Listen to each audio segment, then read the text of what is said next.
This week's episode is inspired by a conversation I had in the comments section with friend of the channel, Steve. We were discussing in Exodus chapter 3, verse 14, when Moses receives from God a description of God himself. And we're going to take a look at that today from the Septuagint, the Greek translation of the Hebrew Bible. And after that, we're going to break apart the quotes of what God said to Moses in Koine. So first up in English from the ESV, Exodus chapter 3, verse 14. And God said to Moses, I am who I am. And he said, say this to the people of Israel, I am has sent me to you. All right, let's start with the first of the quotes from God to Moses.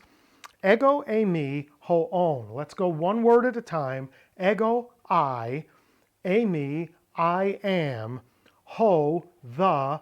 On, the being one or existing one. The one who is. So let's break these words down grammatically. First up, ego is the first person singular personal pronoun, I. And the thing about the first person singular personal pronoun is it must be the subject. It can only be the subject and not the object. Whenever I say I and tell you something, I'm making a self-declaration or a self-revelation. I am the subject of what I'm about to say. That's important. When you use I, you're disclosing something about yourself. Eimi is the first person singular stative or equative verb.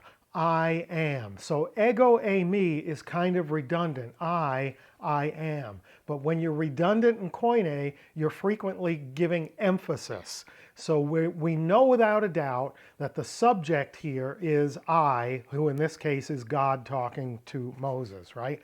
I am. So eimi is the verb that we use to create predicates nominative, like I am a husband, right? I is the subject, am is the verb, husband is the predicate. I am a husband. You are YouTube watchers. She, he, or it is a doctor. So we have predicates nominative using the is, the verb to be, as the equal sign. Now let's go on to ho-on and see what the sort of predicate here is. So ho, the article, and then on is the present participle of what verb? Of eimi, the verb that we just had. And it means the one who is or the being one. And it's present tense, so it's continually being.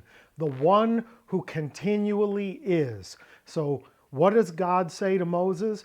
I am the one who continually is, or I am the being one. Pretty magnificent stuff.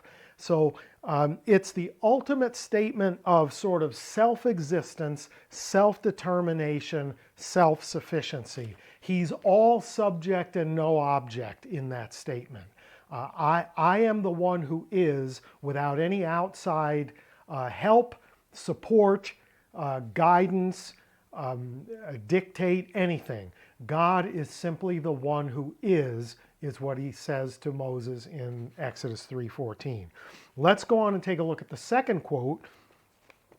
Hutos eres tois huios Israel. Let's break it there for a second. This say to the sons of Israel. Then we get the quote within the quote. Ho-on, the one who is, a pestelken, has sent me pros humas to you. So God tells Moses, first he says, I am the being one, I am the one who is. Now go to the sons of Israel and tell them that the being one, the one who is, has sent me to you. Pretty great stuff, pretty magnificent stuff. That's how God describes himself to Moses, as the God of the first person, the one who is. Now we're going to take a look at three quick New Testament verses that I think are not only related but significant in our understanding of the New Testament verses in light of this Old Testament verse. First up, Revelation 1:4. John, to the seven churches that are in Asia, grace to you and peace from him who is, and who was, and who is to come, and from the seven spirits who are before his throne. So let's look at that phrase in Greek. Ho-on, the one who is, kai ho-ein, and the one who was, kai ho-erkomenos, and the coming one, or the one who is coming. Three different time frames, right? The now, the God who is always in the now, ego eimi, ho-on, I am the one who is, who's always in the now, but who is also in the prior, and who was, and who will be in the future, and ho-erkomenos, the one who is coming. Time is not relevant to the one who is. Great stuff. Now we're going to look at Jesus giving a warning about false messiahs and those who falsely claim divinity. This is Mark 13:6. Many will come in my name saying, I am he, ego eimi, and they will lead many astray. Now this version, the ESV, and most others supply a predicate that doesn't exist in the Greek text. So the verse here just says ego eimi, but they added a he, as do most. Why? Because in the context, Jesus is clearly referring to people who come in his name, claiming that they're the Christ, the Messiah. And we've seen through history that this happens time and time again, and more often than not, they also claim divinity. So adding the predicate where it doesn't exist isn't a terrible thing here. It's not an abuse of the text. Jesus is saying there are going to be people who are claiming to be me, and that claim is I am he, right? But if you left the he off, you're still getting the fullness of the notion. Many will show up saying, I am the Messiah that you've been waiting for. I am the self-existent one, right? Pretty wild stuff. Then finally, what I think is the most powerful ego eimi in the New Testament, because it's very distinct in its total absence of a predicate, and that's in John 8:58. Jesus said to them, truly, truly, I say to you, before Abraham was, I am. Ego eimi, I am. So the phrase where he says before Abraham was is interesting. It's there's another episode in Koine Corner where we looked at this in depth, but I'm going to just quickly cover it. Prin Abraham genesthai ego eimi. Prin Abraham genesthai. Before Abraham came into being, it's a form of ginomai. Before Abraham came into being, Jesus said, ego eimi, I am.